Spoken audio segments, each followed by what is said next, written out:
اور دوسرا عقیدہ بھی سن لیجیے، ان آیات سے یہ پتہ چلا دوسرا عقیدہ کہ اللہ کے سوا کوئی مختار نہیں، صاحب اختیار نہیں، اختیار صرف اللہ کا چلتا، مرضی صرف اللہ کی چلتی ہے، اور اللہ کے نبی اللہ کی مرضی سے ہٹ ہی نہیں سکتے، نہ ہٹے ہیں نہ ہٹ سکتے ہیں۔ اللہ تو اپنے نبی کو کہتے ہیں لَإِنْ أَشْرَكْتَ لَيَحْبَطَنَّ عَمَلُكَ، اگر آپ بھی شرک کریں گے تو میں آپ کے تمام اعمال کو برباد کر کے رکھ دوں گا۔ کتنی اب یہ ایک بالفرض والمحال والی بات ہے، اللہ نے اپنے نبی کو کہہ کے پوری امت کو سنایا کہ شرک کی معافی تو کہیں بھی نہیں ہے۔ وَلَتَكُونَنَّ مِنَ الْخَاسِرِينَ لَئِنْ أَشْرَكْتَ لَيَحْبَطَنَّ عَمَلُكَ وَلَتَكُونَنَّ مِنَ الْخَاسِرِينَ، اور آپ گھاٹے پانے والوں میں ایسے ہو جائیں گے اگر آپ شرک کریں۔ شرک تو کرنا نہیں تھا، آپ کو مخاطب کر کے امت کو سمجھایا گیا۔ کتنی بڑی بات ہے، مختار اللہ ہے، مختار کل بھی اللہ ہے، مختار جز بھی اللہ ہے، سارے اختیارات اللہ کے پاس ہیں۔ اللہ نے اپنا کوئی اختیار کسی کے ہاتھ میں نہیں دیا کہ فلاں سرکار میں فلاں مختار ہے۔ انا للہ و انا الیہ راجعون۔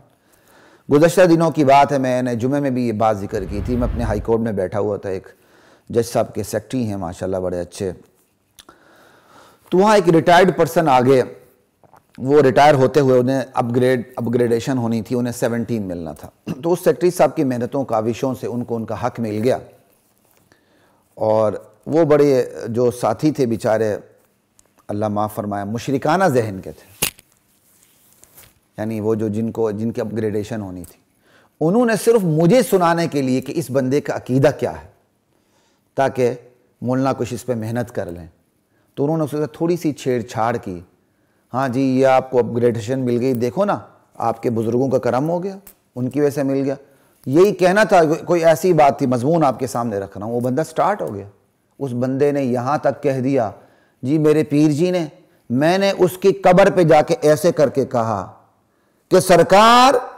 مجھے صرف 17 گریڈ چاہیے، 18 نہیں چاہیے، دیکھو 17 مل گیا۔ اس لیے تو علماء کا ایک بہت بڑا طبقہ قرآن کریم کی روشنی میں سماع موتیٰ کا انکار کرتا ہے کہ مردے نہیں سنتے، کیونکہ علماء کا یہ طبقہ سماع موتیٰ کو شرک کا چور دروازہ سمجھتا ہے، اور بالکل صحیح سمجھتا ہے۔ ہاں سماع میں اختلاف ہے، وہ سماع فی الجملہ میں اختلاف ہے، اہل علم کا اختلاف ہے کہ جہاں جہاں حدیث میں آتا ہے کہ مردے سنتے ہیں وہاں وہاں تک سنتے ہیں، بس ایکسیپشنل کیس ہے، مستثنیات ہوتی ہیں، کافی ہے۔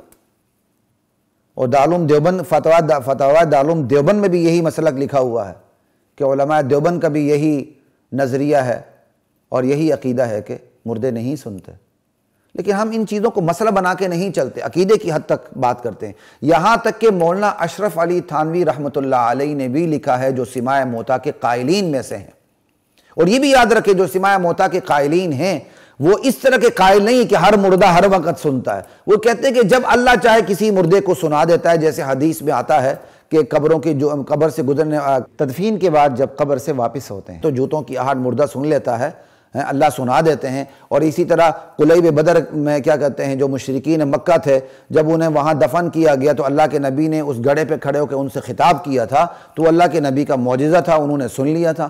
تو مطلب یہ جب اللہ سنا دے، یہ سماع فی الجملہ کہتے ہیں اس کو علمی انداز میں۔ لیکن یہ عقیدہ کسی کا بھی نہیں کہ ہر مردہ ہر وقت سمجھتا ہے، بیچارے کو صرف پشتو آتی تھی، دفن ہونے کے بعد اس کو عربی بھی آتی، انگلش بھی آتی، فارسی بھی آتی، اردو بھی آتی ہے، دنیا جہاں کی فرنچ بھی آتی، ساری چائنیز بھی آتی ہیں، جو اپنی حاجت لے کے جاتا ہے وہ فرنچ بھی سنتا ہے، انگلش بھی سنتا ہے، چائنیز بھی سنتا ہے، اور ساری حاجتیں پوری کرنے لگتا ہے۔ انا للہ و انا الیہ راجعون۔ ایسا سماع موتیٰ کا عقیدہ خدا کی قسم کہیں بھی نہیں پایا جاتا۔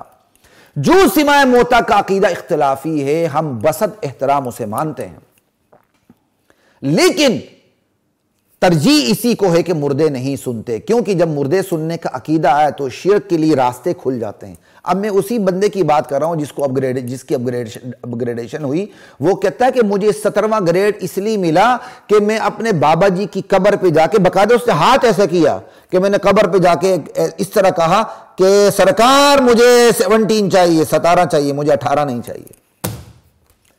کتنا متوکل بندہ تھا کہ اسے صرف 17 چاہیے تھا، 18 نہیں چاہیے تھا. اور پیر جی بھی کیسے بندے تھے، اندر مردے نے بات بھی سن لی جو پیر صاحب مردہ حالت میں پڑا ہوا ہے، اور اس کی کیا کہتے ہیں فریاد بھی پوری کر لی. اگر اسی بندے کا عقیدہ یہ ہوتا کہ مردہ سنتا نہیں تو یہ جا کے کہتا کہ سرکار مجھے 17واں چاہیے 18واں نہیں چاہیے. تو حضرت مولانا اشرف علی تھانوی رحمہ اللہ امام المتصوفین وہ فرماتے ہیں سماع موتا کے قائل ہونے کے باوجود کہ جہاں شرک کا قطرہ ہو وہاں سماع موتا کی نفی کرنی چاہیے. تو جو حضرات سماع موتا کے قائلین ہیں اور حضرت تھانوی رحمۃ اللہ علیہ کی عظمت کے بھی قائل ہیں یا ان کے کیا کہتے ہیں دائرہ سلوک کے اندر ہیں، کم سے کم وہ شرک کی نفی کرنے کے لیے مردوں کے سننے کی نفی تو کیا کریں. لیکن ویسے میں نے آج تک سنا نہیں ہے کسی سے. لا الہ الا اللہ واللہ اکبر. تو وہ بندہ کہتا ہے کہ میرے پیر صاحب نے مجھے 17واں گریڈ دلایا ہے. اب بھائی پیر صاحب کو اختیار کہاں سے ملا؟ کہتا ہے ہمارے پیر صاحب گئے تھے مدینے، تو مدینے میں اللہ کے رسول نے ان کو اختیار دے کے بھیجا تھا کہ فلاں علاقے میں اب تمہارا اختیار چلے گا. یہ پڑھا لکھا 17واں گریڈ کا بندہ ریٹائر ہو رہا ہے، وہ کہہ رہا ہے مجھے ہم سب کو لا الہ الا اللہ. یہ شرک نہیں ہے، یہ شرک نہیں ہے تو پھر کیا شرک ہے مجھے یہ بتائیں. ابو جہل کے شرک میں کوئی سینگ لگے ہوئے تھے؟ یہ ابو جہل کا شرک ہے، اس سے بڑا شرک ہے. لا الہ الا اللہ واللہ اکبر. اللہ تعالیٰ نے کسی کو مختار نہیں بنایا. یاد رکھیے شیطان باتیں بلا دیتا ہے. ایک اور بات بھی میرے ذہن میں آ رہی تھی اس مختار ہی کے حوالے سے، میرے ذہن سے ہی نکل گئی. بات آئے گی تو پھر دوبارہ میں جوڑ کے بات کہہ دوں گا. یہ لوگ درباروں پہ جاتے ہیں، وہاں جا کے دربار سے مانگتے ہیں، عقیدہ یہ ہوتا کہ بابا جی سن رہے ہیں، حاجت بھی پوری کر رہے ہیں. ایک مشہور شخص جو کچھ عرصہ ہوا فوت ہوا، شرک کو کیسے پھیلا رہا تھا. دادا دربار میں گیا، دودھ کی لائن لگی ہوئی تھی اور میں نے کہا لائن سے بھی نہیں لگنا، دودھ بھی پینا ہے. میں نے دادا صاحب کو درخواست کی تھی اور دادا صاحب نے کیا کہتے ہیں پھر بندہ آیا مجھے پکڑ کے لے گیا، دودھ بھی پلا دیے. سب کچھ دیکھو حاجت پوری کرتے ہیں. امداد کن از رنج و غم آزاد کن دردین دنیا شاد کن یا شیخ عبد القادر. دین دنیا میں شاد کر دے، آباد کر دے، ہیں رنج و غم سے آزاد کر دے، ہماری مدد کر دے اے شیخ عبد القادر. انا للہ و انا الیہ راجعون. عبد القادر جیلانی رحمۃ اللہ علیہ کے پاس اختیار کہاں سے تھا کہ وہ رنج و غم سے آزاد کرے، دین و دنیا میں شاد کرے اور امداد کرے. شیخ عبد القادر جیلانی تو خود اللہ کے محتاج.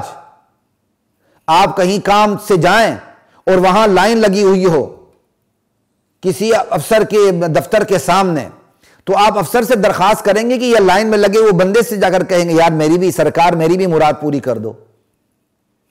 آپ کہیں گے جو لائن میں جس شخصیت کے جس دفتر کے پیچھے لائن لگی ہوئی ہے میں بھی اسی سے جا کر اپنے کیا کہتے ہیں اپنے مسائل حل کرواؤں گا، لائن میں لگے ہوئے بندے سے حل نہیں کرواؤں گا. شیخ عبد القادر جیلانی خود لائن میں لگے ہوئے اللہ سے مدد مانگنے میں، آپ لائن میں لگے ہوئے بندے سے مدد مانگ رہے ہیں. اس سے بڑی حماقت اور کھوتا پن کیا ہوگا؟ جو اللہ سے مدد چاہ رہے ہیں آپ اس سے مدد چاہ رہے ہیں. پورے قرآن کریم کا خلاصہ حوامیم 7 ہیں. 7 صورتیں ہیں جو حوامیم سے شروع ہوتی ہیں، حامیم سے شروع ہوتی ہیں. اور حوامیم 7 کا خلاصہ کیا ہے؟ سورۃ الفاتحہ ہے. اور سورۃ الفاتحہ کا خلاصہ کیا ہے؟ ایاک نعبد و ایاک نستعین ہے. اور ایاک نعبد و ایاک نستعین کا خلاصہ کیا ہے؟ ایاک نستعین ہے، یا اللہ ہم تجھی سے مدد چاہتے ہیں، تیرے علاوہ کسی سے نہیں چاہتے ہیں. اور ایاک نستعین کو اللہ تعالیٰ نے بسم اللہ کی با میں بیان کیا ہے. بسم اللہ، یا اللہ تیری مدد سے ہی ہر کام کا آغاز، یا اللہ تیری ہی مدد سے سب کچھ ہوگا، تیری مدد کے علاوہ کسی سے کچھ بھی نہیں ہو سکتا. ہائے کاش ہمارے طلبہ تو طلبہ، عوام تو عوام، طلبہ تو طلبہ، یہ علماء کو بھی تفسیر کا کچھ درک حاصل ہو جائے، ان کو بھی درس دینا آ جائے، یہ بھی دورہ تفسیر پڑھ لیں. فروعی مسائل میں ایک دوسرے سے الجھ کر اور قرآن کریم سے دور ہونا یہ بدقسمتی کے سوا کچھ بھی نہیں ہے. آپ فروعی مسائل میں 1000 سے اختلاف رکھیں، صاحبین اگر امام ابو حنیفہ سے اپنے استاد سے اختلاف رکھ سکتے ہیں تو میں اور آپ اپنے پیر و مرشد سے اختلاف کیوں نہیں کر سکتے ہیں؟ حیاتی مماتی سے اختلاف کیوں نہیں رکھ سکتا؟ مماتی حیاتی سے اختلاف کیوں نہیں رکھ سکتا؟ تھانوی مدنی سے اختلاف کیوں نہیں رکھ سکتا؟ مدنی تھانوی سے اختلاف کیوں نہیں رکھ سکتا؟ تبلیغی جہادی سے اختلاف کیوں نہیں رکھ سکتا؟ جہادی تبلیغی سے اختلاف کیوں نہیں رکھ سکتا؟ یہ سارے اختلافات چھوٹے چھوٹے چھوٹے چھوٹے چھوٹے ہیں، بس اختلافات سمجھنے کی حد تک رکھیں۔ اور یہ اختلافات صرف نوعیت کا اختلاف ہے کہ ہر پھول کی خوشبو الگ ہے، بس یہ گلدستہ ہے۔ ان اختلافات کی بنیاد پر ایک دوسرے کو مرتد کہنا، ایک دوسرے کو کافر کہنا، ایک دوسرے کو منافق اور جھوٹا کہنا، یہ سب سے بڑی اللہ کی طرف سے آفت ہے۔ اللہ میری اور آپ کی حفاظت فرمائے۔ انہی اختلافات نے ہمیں دین کو سمجھنے سے دور کر دیا ہے۔ یاد رکھیے، مختار صرف اللہ ہے، اختیار صرف اللہ کے پاس ہے۔ او مانسرہ سے ایک بوڑھی عورت بغل میں کالی مرغی دبائے یہاں لاہور میں علی حجویری رحمۃ اللہ علیہ کی دربار پہ آتی ہے، اور دربار کا نام بھی داتا رکھا ہے، داتا گنج بخش۔ داتا تو صرف ایک اللہ ہے۔ میرے والد مرحوم اللہ انہیں بخشے، اللہ ان کی قبر کو جنت کا باغ بنائے رکھے۔ وہ فرمایا کرتے تھے کہ داتا مت کہو، دادا کہو۔ وہ ہم سے بڑے تھے، روحانی طور پر بڑے تھے، ہر لحاظ سے بڑے تھے۔ دادا تو ہو سکتے ہیں، داتا نہیں ہو سکتے۔ گنج بخش کوئی بھی نہیں ہے۔ گنج بخش ہو یا رنج بخش ہو، امیر نواز ہو یا غریب نواز ہو، یہ صرف اللہ ہے۔ لا الہ الا اللہ۔ پہلے یہ عقیدہ بنتا ہے قبر والا میری سنتا ہے، تبھی وہ بندہ سنانے جاتا ہے، سنانے جا کے اپنی پرچی سامنے رکھ دیتا ہے، سرکار میری یہ مراد پوری کر دو، انا للہ و انا الیہ راجعون۔ اگر یہ عقیدہ ہی نہ بنے کہ مردہ سنتا ہے تو بندہ کیا لینے کے لیے وہاں جائے گا؟ اس لیے علماء کا فرض ہے اپنے تمام اختلافات کو بالائے طاق رکھ کر امت کو شرک سے بچانے کے لیے اپنے منبر پر اعلان کیا کریں، ارے تم جن مردوں کے پاس جاتے ہو، جن قبروں کے پاس تم جاتے ہو، وہ تمہاری بات کو نہیں سنتے، تمہاری مراد کیا پوری کریں گے؟